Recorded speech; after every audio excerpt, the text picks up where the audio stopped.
नमस्कार किसान भाइयों, मैं अजय आज आपको बताऊंगा कि यूरिया की मात्रा क्या रहेगी और यूरिया के साथ मिलाकर क्या आप धान के खेतों में दे सकते हैं। काफ़ी किसान भाई अपने इस समय गलती कर रहे हैं और मुझे देखने को मिला है। मैं अपने माँ शारदा बीज भंडार अपने दुकान से मैं बता रहा हूँ आपको ये सूचना। काफ़ी मेरे दुकान पे जितने लोग आते हैं काफ़ी उनका प्रभाव देखने को मिल रहा है कि वो देखने को मिल रहा है इस समय। और काफ़ी किसान भाई आकर के अपने धान की फसल को बताते हैं कि क्या क्या मेरे धान में कमी रह गई है, मैं कितना नाइट्रोजन दिया हूँ। तो किसान भाई आप गलती ना करें। काफ़ी किसान भाई अधिक मात्रा में यूरिया दे रहे हैं, तो इसको गलती ना करें। हमारे दुकान पे हमारे आते हैं, यहाँ पे बताते हैं कि मैं इतने केजी प्रति कट्ठे के हिसाब से मैंने दिया है। तो किसान भाई गलती कर जाते हैं। मैं उनको बताऊंगा क्या क्या गलती कर जाते हैं और उसका नुकसान आगे भुगतना पड़ता है। तो किसान भाई मेरे वीडियो पर नए हैं तो मेरे वीडियो को सब्सक्राइब, लाइक, कमेंट करना ना भूलें और मेरे वीडियो को अंत तक बने रहें, बिल्कुल स्किप न करें। तो किसान भाइयों, मैं बताऊंगा कि यूरिया की मात्रा कितनी रहेगी।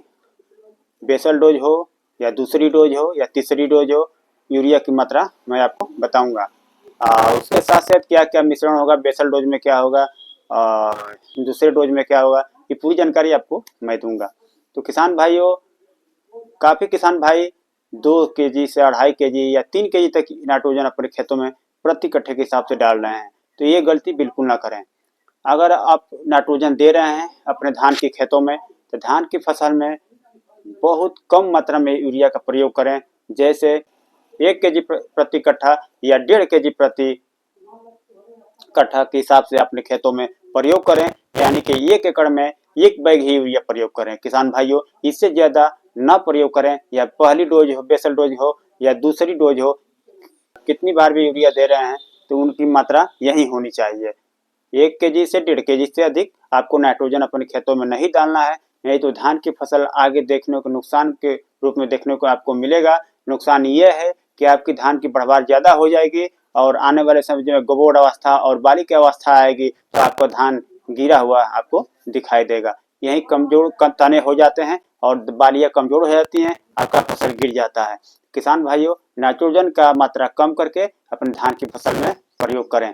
तो इसके साथ अगर आप जिंक, सल्फर, माइक्रोन्यूट्रिएंट्स वगैरह, डीएपी सब कुछ अगर पहले बेसल डोज के रूप में दे चुके हैं, तो किसान भाइयों दूसरी डोज के आपको बता रहा हूं कि दूसरी डोज में आपको प्रयोग करना है प्रति बैग 1 एकड़ प्रति बैग आपको यूरिया लेना है, जो नाइट्रोजन की मात्रा 40% आपको लेना है।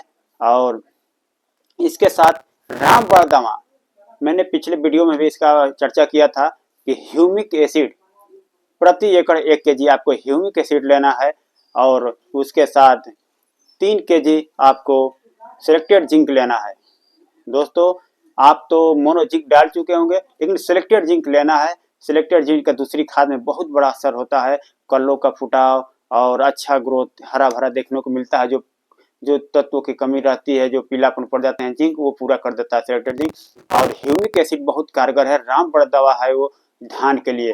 धान की जो जड़ें होता है उसका प्रसार करता है, मिट्टी को उर्वरक बनाता है और जड़ों का विकास होता है। जड़ों का विकास होने के बाद धान में कल्ले ही कल्ले का फुटाव देखने को आपको मिलता है और आने वाले समय में फसलों में काफ़ी सुधार और काफ़ी अच्छा आपको आने वाले समय जब गबोड़ अवस्था आएगा और बालियाँ लेगी, बालियाँ निकलते समय दानों में भराव अच्छा देखने को मिलेगा। धान दाना एक भी नहीं मरेगा। किसान भाइयों, इस ह्यूमिक एसिड का जिंक के साथ प्रयोग करते हैं तो दूसरी खाद के रूप में आपको ह्यूमिक एसिड 1 केजी प्रति एकड़ और 3 से 4 केजी सिलेक्टेड जिंक लेना है और 1 बैग यूरिया का प्रयोग करके अपने खेतों में इसका छिड़काव करें और अच्छा उत्पादन लेने के लिए इसका प्रयोग करें। किसान भाइयों, अच्छा रिजल्ट मिलेगा।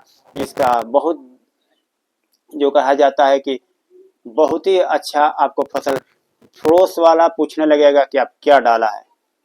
100% मैं बताता हूँ, श्योर आपको रिजल्ट देखने को मिलेगा। जो धान आपको मरे हुए दिख रहा है, पीला दिख रहा है, इसमें कोई ग्रोथ नहीं है, कोई विकास नहीं है, तो आप अपने खेतों में 1 केजी ह्यूमिक एसिड और 1 बैग यूरिया, उसके साथ सिलेक्टिव जिंक आप यूज करें।